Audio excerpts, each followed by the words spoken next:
ছাত্র জনতার রক্তস্রোতে আওয়ামী লীগ ক্ষমতাচ্যুত হলেও গত 10 মাসে বাংলাদেশের সহিংসতা ও চাঁদাবাজির কারণে জনজীবন অস্থির হয়ে উঠেছে।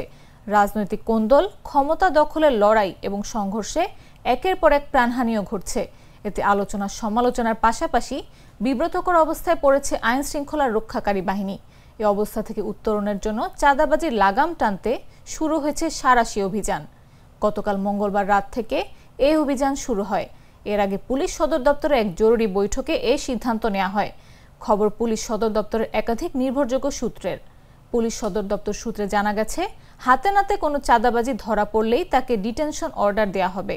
হাটে মাঠে ঘাটে, বাস, ট্রাক, টেম্পো স্ট্যান্ড, রেল নৌ, বাস টার্মিনাল, ফুটপাত সহ যেখানেই চাঁদাবাজির ঘটনা ঘটবে সেখানেই সাঁড়াশি অভিযান চালাবে পুলিশের র্যাব সহ আইন শৃঙ্খলা বাহিনী।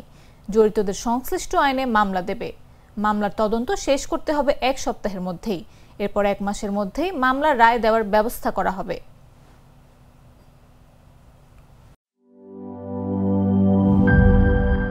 বান্ডেল থাকলে প্রতি সেনমানিতে টাকা বাঁচবে। বিকাশ সেনমানি বান্ডেল কিনে জিতুন প্রতি লেনদেনে।